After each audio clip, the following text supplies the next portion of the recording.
government did not move for a stay of the decision.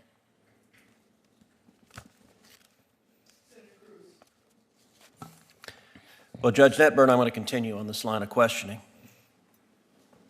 In your court, what matters more, the rights of individuals or your political ideology?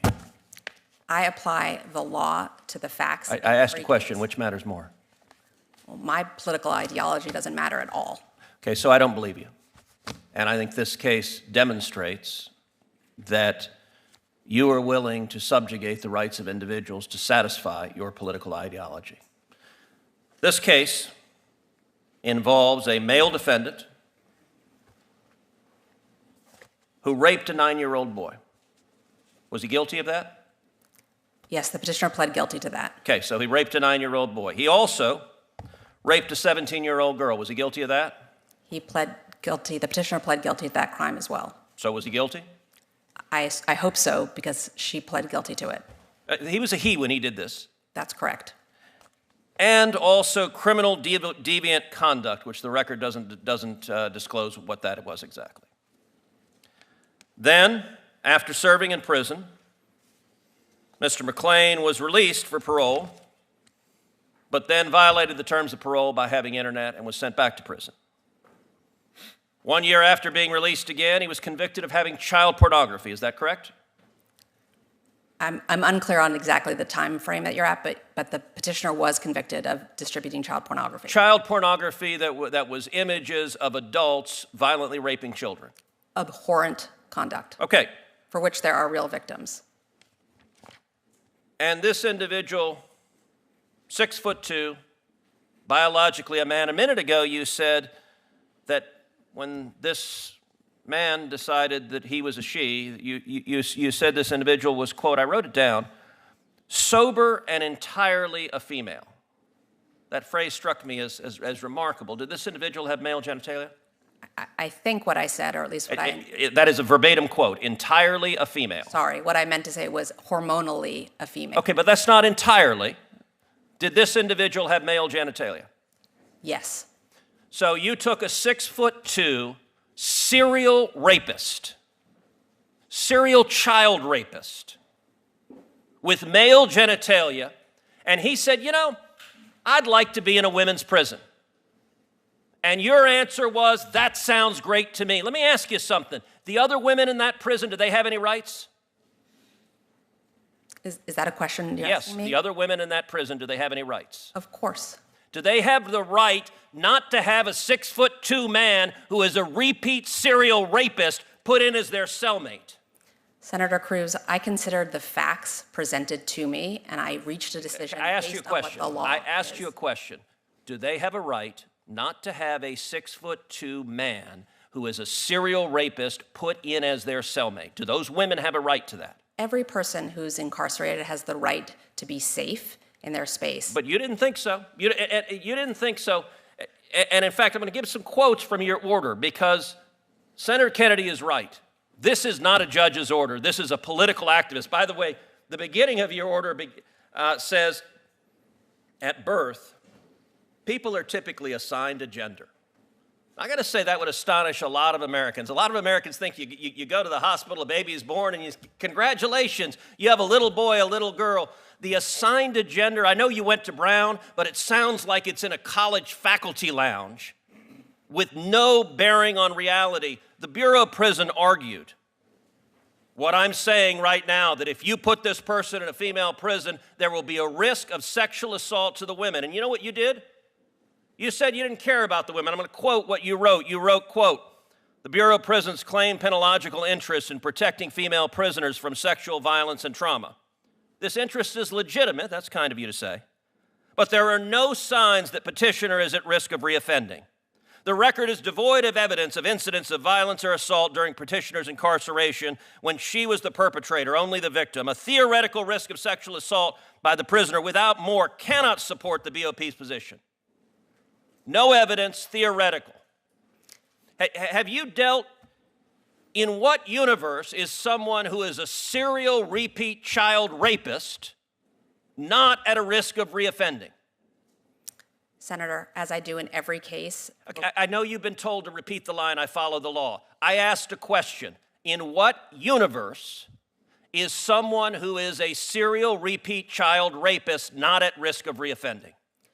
What happens when ideology, public safety, and the justice system collide in a Senate hearing watched by millions? Today's video breaks down a tense exchange that ignited national debate, one that raises hard questions about judicial decisions, prisoner rights, and the safety of women behind bars.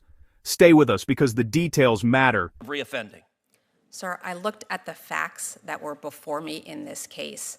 All of the evidence, including the statements of every warden who had supervised this petitioner. You also wrote, the BOP also posits that permitting petitioner to live among women will be traumatizing and possibly dangerous to them.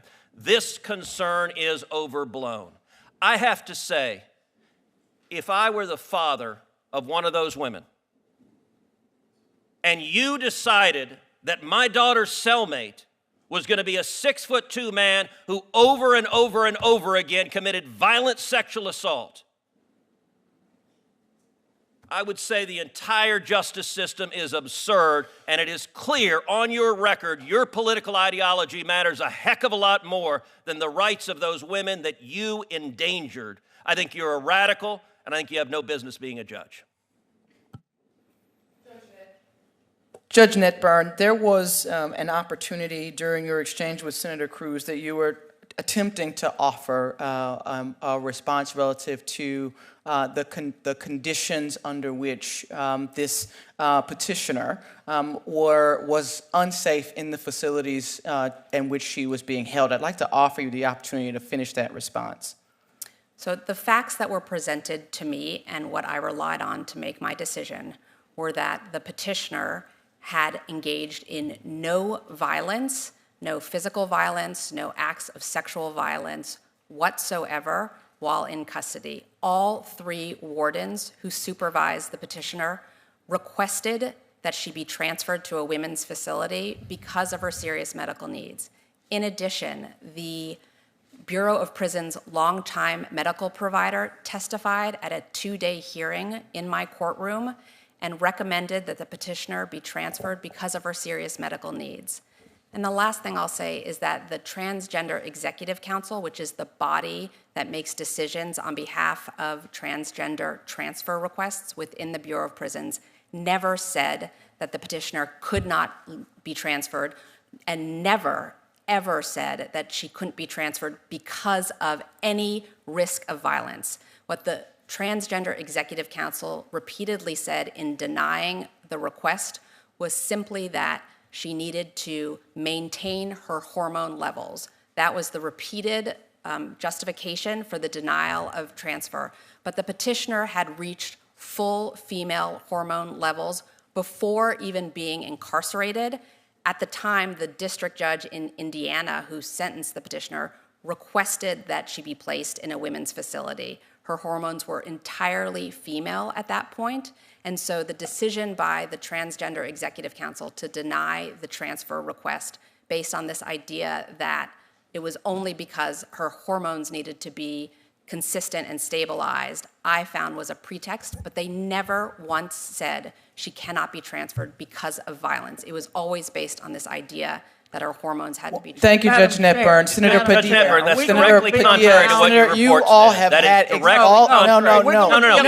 No. We're going to follow up, and that's how it works. There is not. That is exactly how it works. Look, If you follow up, you didn't get extra time, and she just directly contradicted her own report. I'm just going to read her own words because it's exactly the opposite of what she said. Your own report. Senators, I gave both of you more time to finish your line of questioning. I allowed the witness to finish her. I allowed the witness to finish her response. I allowed the witness to finish her response. That is. Okay, I understand that you're scared of the facts. I have.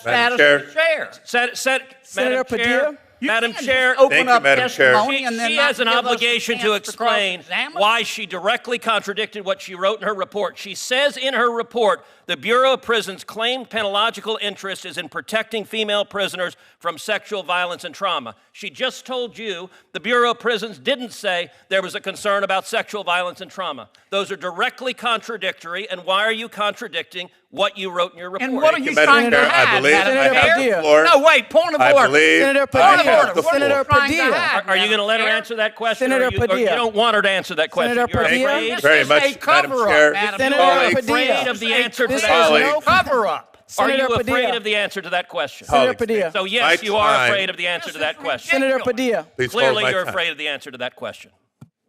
This is Thank you. absurd. Two of the nominees before us, appreciate your patience and your dignity. If you find this political breakdown interesting, please give me a thumbs up, and as well like and subscribe for more.